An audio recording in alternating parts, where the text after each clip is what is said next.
डह डह खरा गरम रे जदि पाटिकी किछि रुचुनी बा अरुचि लगुची थरे आपण एमती तरकारी बनेकी देखंतु। आपण गरम खांतु कि पखाल सबुथिरे भारी बढ़िया लगी थाए। पश्चिम ओडिशा रे को बड़ी फुला कहती, आमर को बड़ी टमाटर तरकारी कहती। आपण मानकर कौन कहती मते कमेंट माध्यम निश्चिंत जनइबे। आ समस्ते एटा को डिफरेंट वे रे बनाती। मु केमती एटा बनाए आपण मान सहित शेयर करछि। वीडियोटी को फुल वॉच करंतु। नमस्कार। टेस्टी ओडिया फूड को आपण समस्त अनेक अनेक स्वागत। ये बड़ी टमाटर तरकारी बनवाई मुझे अधा किलोर टमाटर नहीं। टमाटर चेष्टा करेंगे टी पाचिला टमाटर ने ना तरकारीटा बहुत ही बढ़िया लगी था। मुझे 9टा टमाटर नहीं। टमाटर को प्रथम मुझे धोई देती। धोइला परे ये ऊपर पर्सन आम काटिकी बाहर करदे। बाहर कलापर आम टमाटर को काटिबा। टमाटर को पूरा छोट छोट करके काटिबे, बेसी बड़ बड़ खंड कर काटिबेनी। तो ये देखो मुझे छोट छोट कर काटुची। ये आपन गोटे अनुरोध, आपन को जदि मोर रेसिपी सब पसंद आए तो वीडियोटी को प्लीज गोटे लाइक करेंगे, आपण सांगसाथी मान मध्य शेयर भी करेंगे। आ प्लीज मो चैनल को निश्चय गोटे सब्सक्राइब करेंगे।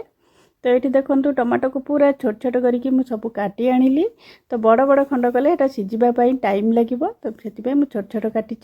तो ये गोटे कड़ई गरम करी मुझे बड़ी पकाऊँ। बड़ी आपण हिसाब से कम बेसी करें, जेहेतु आम बड़ी तरकारी करते अधिका बड़ी देले टेस्ट बहुत ही बढ़िया लगता है। ये मु बिरी बड़ी नहीं, आप चाहिए ये कखारू बड़ी भी माने करें। तो ये देखो बड़ी के मुझे तेल देनी सेमती भाजुची। आप चाहिए ये तेल देकी भी बड़ी रे भाजी पारे। तो प्रथम भाजी हो गला परे मुझे गोटे छोट चामच सोरिष तेल देदेली। तो बेसी तेल रे भाजिले बड़ी भी तेल भी टाणी थाए बेसी। तो ये बेसी तेल बिल्कुल भी दरकार नहीं, कहीं बेकार बेसी तेल यूज करवा।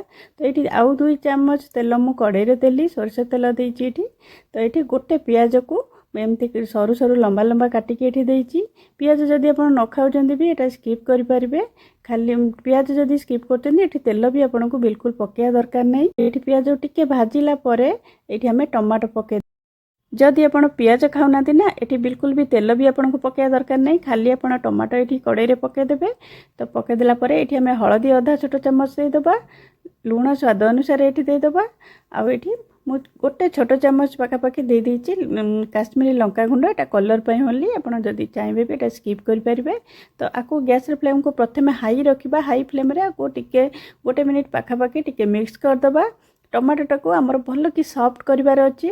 तो से आम कौन करवा आपको टिके एमती जाकी जुकी दे कभर करके 5-7 मिनिट रखीदे, जमती कि टमाटो भल कि सॉफ्ट हम। तापर आमर तरकारी बनवा।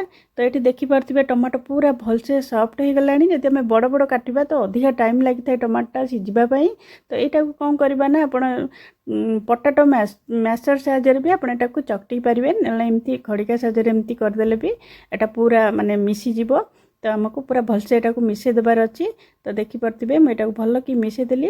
आठी 2 छोट चामच मु सोरिष बटा दूची। जदि आप देवे ना टेस्ट बहुत ही बढ़िया लगे। माने 2 चामच सोरिष गोटे छोट चामच जीरा को पेस्ट करदे। तो तार मसलाटा को 2 चामच देवे, बेसी बिल्कुल भी दबा ये दरकार नहीं। जस्ट सोरिषर बास्नाटा आसो ना टेस्ट बहुत ही बढ़िया आसो। पानी ये मु 1.5 ग्लास देती। आपण हिसाब से आपड़ केते झोल चाहूँगी से अनुसार आप पानी देवे। कहीं पानी टिके अधिका देथिबे, बड़ी भी पड़ो ना, बड़ीटा पानी खाइब। तो से पानी टिके अधिका देथिबे देखिकी मुझे 1.5 ग्लास पानी देली। तो देकी ये गोटे छोट आंबुल मु पकाउची। एटा ऑप्शनल अच्छी, आप चाहिए एटा स्किप करेंगे। किंतु आंबुल पकेले टिके खटा खटा लगे, टेस्टा बहुत बढ़िया लगी थाए। तो यहाँ को भल कि प्रथम हाई फ्लेम देदेबा। हाई फ्लेम रे एटा को भलसे फुटेदेबे। टिके फुटिला परे गैस फ्लेम को लो कर देकी आपण 3-4 मिनिट लो फ्लेम रे एटा को रखीदेबे। ये देखो ये 5 मिनिट पूरा हो गला। यहाँ पूरा भलसे आमर माने फुटीगला। तो जी आम टमाटो सीझी ना आउ जो 5 मिनिट बसो तादरे पूरा भलसे आउ टे भल कि मिसीज टमाटोटा। तो आपड़ कौट कौट मोर वीडियो देखुन ना निश्चय मत कमेंट माध्यम जनइबे, जहाँद्वारा कि मुझे गोटे थैंक यू जानीपरि। तो आपणकर कमेंट देखले भी मत बहुत ही बढ़िया लगे। तो ये देखो मुझे माने कड़ईटा बाहर करी से कड़ई की अजाड़ी देकी ये धोईकी आउ 2 चामच ये सोरिष तेल देली। सोरिष तेल ही करेंगे बहुत बढ़िया लगे। गोटे छोट चामच 5 फुटण देदेली। आ 2टा शुखिला लंका को एमती छिंडेकी दे देची। ये पूरा गोटे माने रसुण को 16-17 पाखुड़ा पाखापाखि माने पूरा चोपाटा मुझे छड़ेनी, जस्ट ता ऊपर तलटा काटिकी छेचिकी देची। सेमती देबे टेस्ट बहुत ही बढ़िया आसीबो।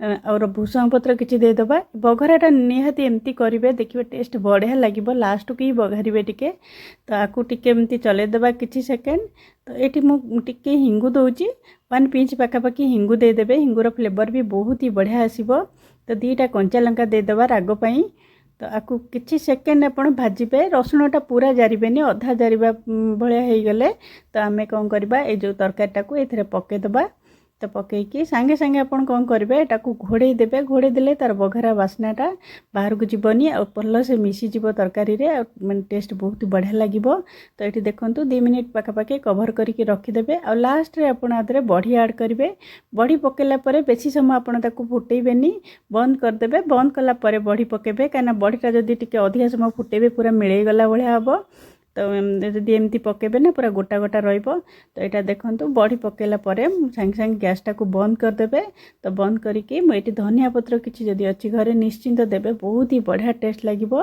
आमर बड़ी तरकारी बनिकी ये रेडी हो गला गरम गरम भात खातु या पखाला भात सबुथिरे बढ़िया लगिबो आपण निश्चय थरे बनातु केमती लागुची मते कमेंट माध्यम निश्चिंत जणातु और रेसिपी पसंद आसले वीडियो को निश्चय गोटे लाइक शेयर सब्सक्राइब करेंगे आज रही पुणी आसबि आ गोटे नुआ रेसिपी नहीं कि बाय बाय।